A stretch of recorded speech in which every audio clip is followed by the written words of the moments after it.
कभी कभी इंसान को लगता है कि उसके जीवन में अब कुछ नहीं बचा, सब खत्म हो गया। तो इसी बात से संबंधित एक बार आचार्य जी से एक प्रश्नकर्ता ने प्रश्न किया। उसने कहा कि आचार्य जी, कभी कभी जीवन में ऐसा लगता है कि सब खत्म हो गया है। इस स्थिति को क्या कहते हैं, इसे हम कैसे दूर करें?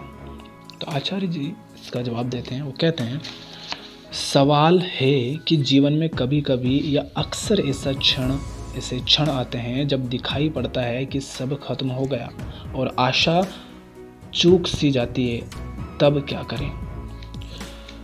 तुम्हारी किस्मत अच्छी है, सौभाग्य है कि तुमको ये क्षण आते हैं।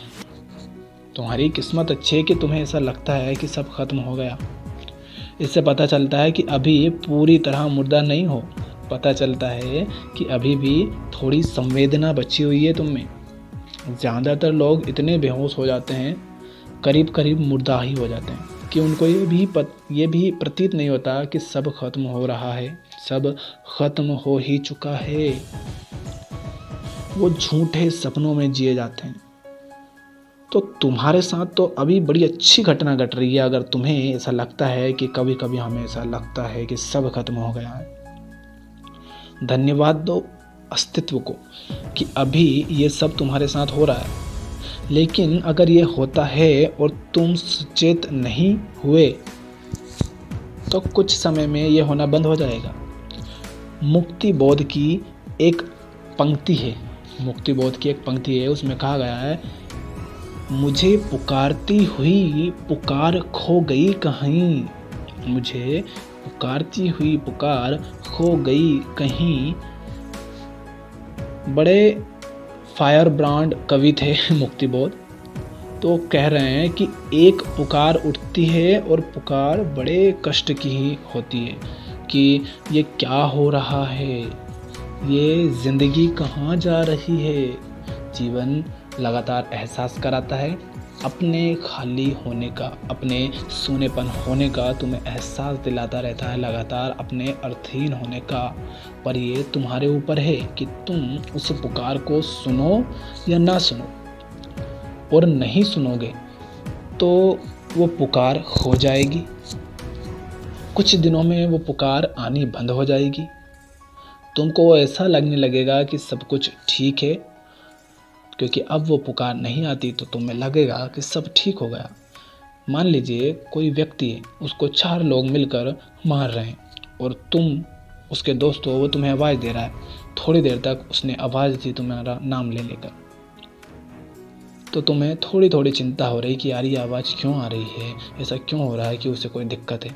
किंतु थोड़ी देर बाद उसको उन्होंने मान लीजिए इतना मारा कि वह बोल भी नहीं पा रहा। तो तुम क्या सोचोगे कि सब ठीक हो गया? नहीं भाई, सब ठीक नहीं हुआ है। वो जो तुम्हारा दोस्त है उसकी हालत ये हो गई है कि अब वो बोलने लायक भी नहीं बचा है। यही तुम्हारी हालत हो जाएगी अगर तुम्हें ऐसा लगने नहीं लगा, तुम्हें ऐसा लगना बंद हो गया कि क्या सब कुछ ख़त्म तो नहीं हो गया।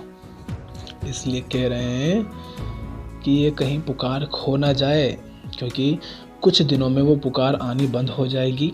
तुमको ऐसा लगने लगेगा कि सब कुछ ठीक है, सब सामान्य है, सब सामान्य है।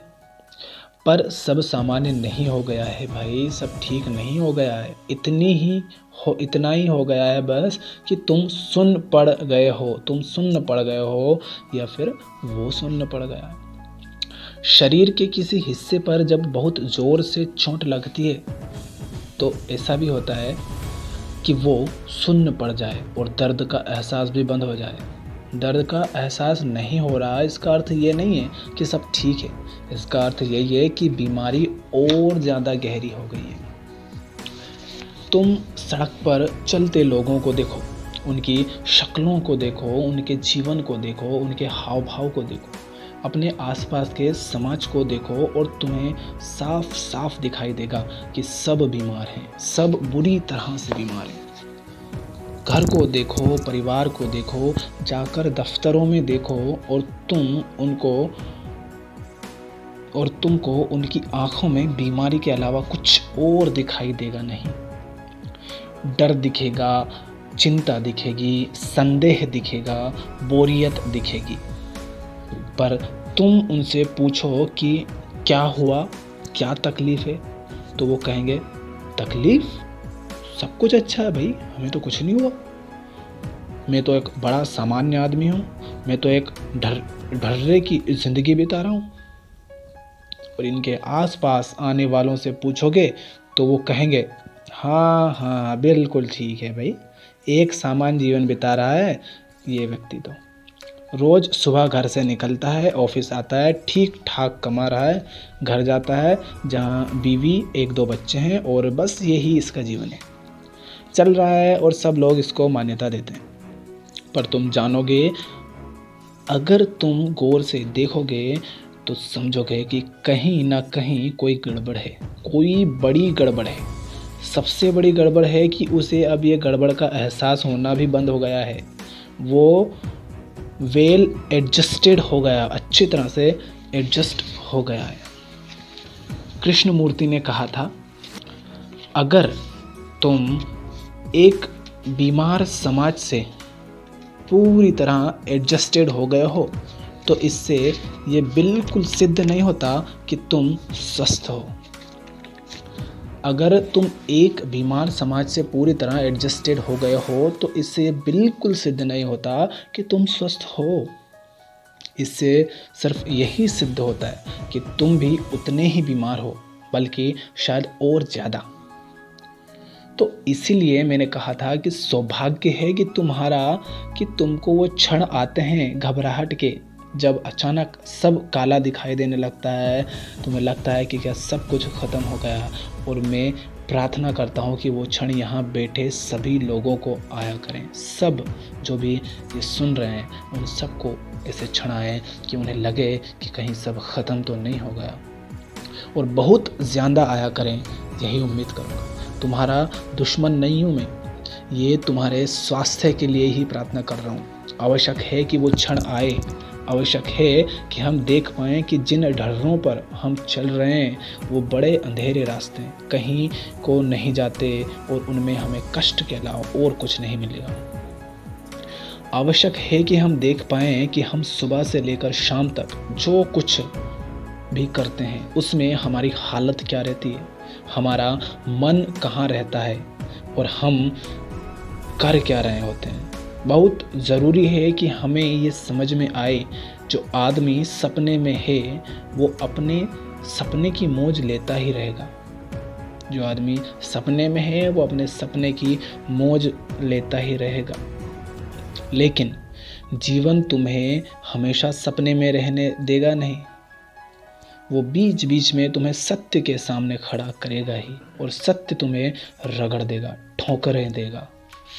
वो क्षण होता है जब तुम्हें दिखाई देता है कि तुम जिन कल्पनाओं में जी रहे थे वो झूठी थी। जीवन खुद ऐसे अवसर पैदा करता है जब तुम्हें दिखाई दे जाए कि हम जिन कल्पनाओं में जी रहे हैं वो झूठी हैं। हम जिन धारणाओं के आधार पर आगे बढ़े जा रहे हैं उन धारणाओं में कुछ रखा नहीं है। जो विश्वास मैंने बचपन से पाल रखे हैं, संसार को जैसा मैं समझ रहा हूँ वो वैसा है ही नहीं। जीवन ठोकर देता है, तुम्हें एहसास देता है, और इसलिए एहसास कराता है कि जग जाओ, जग जाओ, और हम जागते तब भी नहीं है।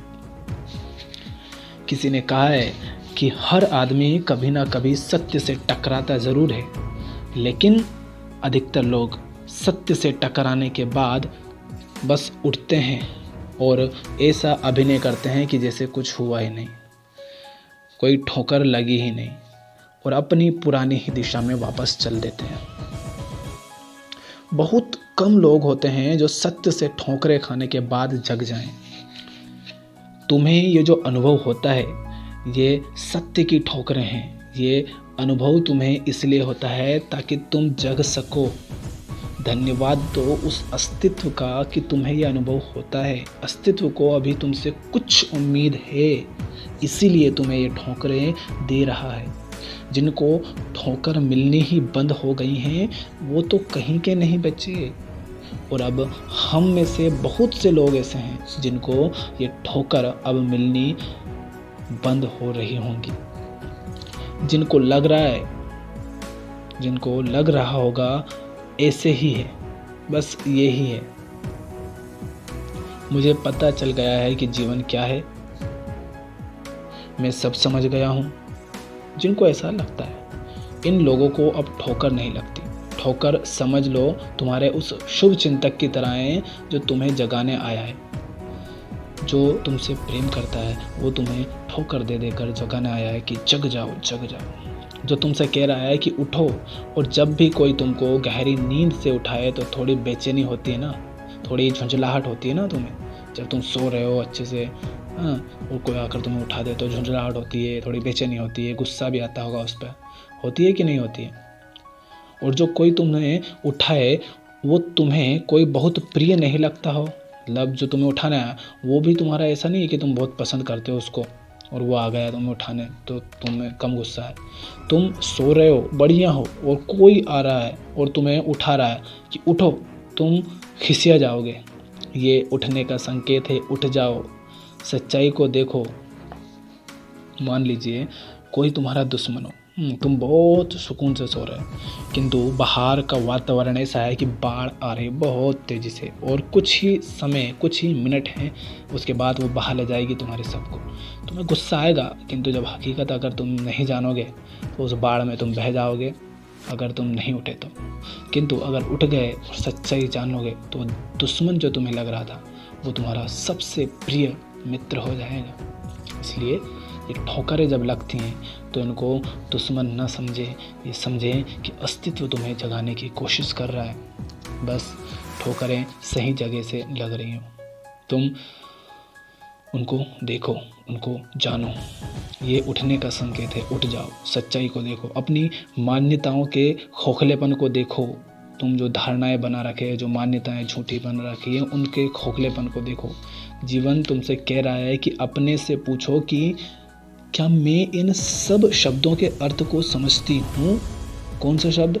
शिक्षा, काम, पैसा, करियर, प्रेम, परिवार, जीवन, मृत्यु, क्या इन सब के अर्थ आपको समझ आते हैं? आप समझते हो कि इनका अर्थ क्या है?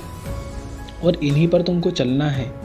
तुम्हें शिक्षा पानी है, तुम्हें काम करना है, तुम्हें पैसा कमाना है, करियर बनाना है, प्रेम करना है, परिवार बनाना है, जीवन जीना है, मृत्यु भी होगी। यही तो तुम्हारे जीवन के हैं। इनको जो यही जीवन में है जो तुम्हें ज़रूर करने हैं, तुम तो करते ही हो। क्या तुम इनको समझते भी हो, इनके अर्थ? और इन्हीं पर तुमको चलना है। दिन रात तुम सोच इन्हीं के बारे में रहे हो कि इनके अतिरिक्त तो और कुछ नहीं सोच रहे हो तुम। पर क्या इनको जानते हो?